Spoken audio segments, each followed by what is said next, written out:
Guys, this is Badass, and this is McMeghan versus Papai Noel. McMeghan has been begging me to put this battle on YouTube, and who am I to not oblige our very cute Belgian friend? So here we are. Megan and Papai Noel are both going to lead with a Tyranitar, probably Toxic Spikes, Sandstorm Stall Teams, something like that. But McMeghan here is going to reveal that he has an Articuno as Noel goes to his Melodic to wall that Tyranitar. So Articuno is entering the battle, and that is a pretty interesting choice. I like it though. It has a monster special defense, and it can tank Toxics, Surfs, all that stuff all day long. It's pretty much a perfect bulky water counter. Now we're going to see a double switch. Megan is going to want to get up some spikes, put some pressure on Noel's team, and he's going to get up that layer of spikes, but it's going to pretty much cost him his Skarmory, who is going to take 89% damage. Now, he probably should have been a little bit more wary of Mixtar, since it's kind of looking like Kevin Garrett's stall team, but beyond that, he still probably should have been a little bit more careful about that, scouted it out a little bit more, because Mixtar is very common. It's not the most common, I don't think, but it's pretty close up there. So, to be kind of reckless with that, not very advisable. Megan is going to go back into his own Tyranitar to eat the incoming Fire Blast. He's going to miss inconsequential damage, and he's going to reveal himself to have Roar. Pretty cool. Roar is quite good if you can manage to get 2 or 3 layers of spikes. But even with one, it puts a lot of pressure on bulky waters, such as Melodic, and it becomes very hard to counter since you can't just bring in Melodic and recover up every time.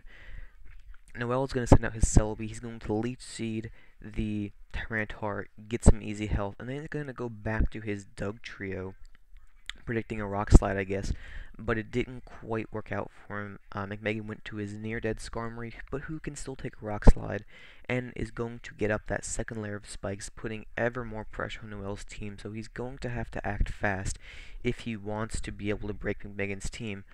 Here we have Fortress. This could be a very good sign for Noel, but McMeghan's just going to go to Gengar, and he's not going to gain. In fact, he's going to lose some momentum actually there.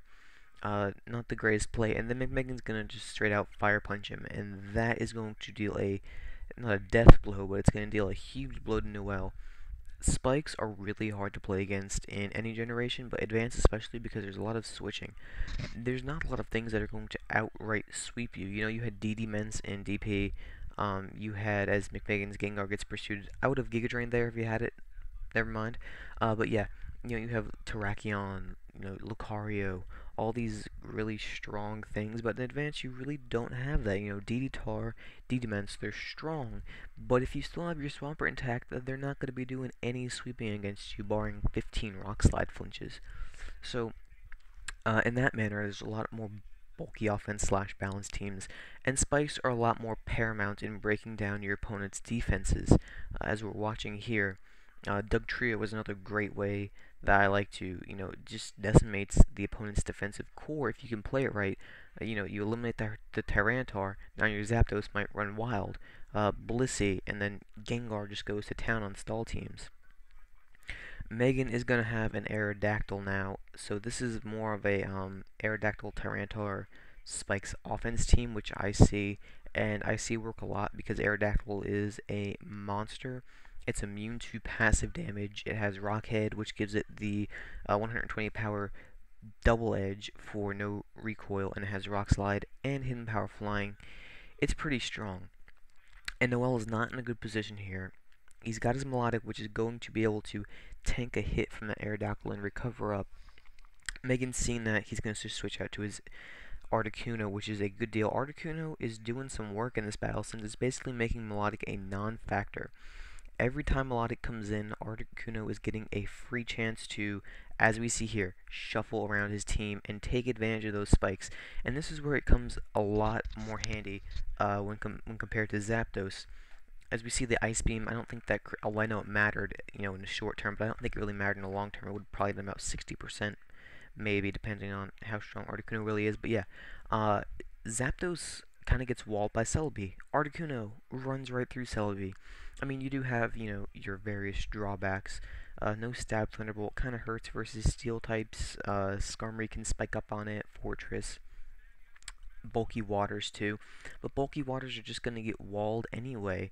It's not like they're gonna be able to break through, which makes Articuno, I guess, not definitely not better than Zapdos. Zapdos is pretty amazing, but on this team at least, I really like it because it's taking the bulky waters that usually run right through Arrow and Tyranitar and Dugtrio, as we're seeing, and it's just making them his bitch basically.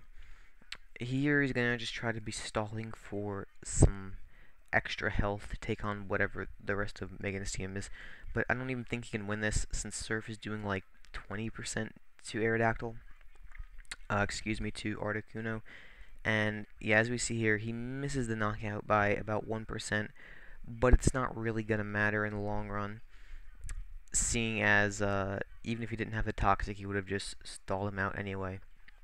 So yeah, this is a good battle and a good show of how we can use new things in advance, which is typically seen as kind of a stagnant tier, and use it to success. And that was McMeghan versus Papai Noel. And yes, Megan, this one was for you. If you're listening this far, I love you, man. Bye.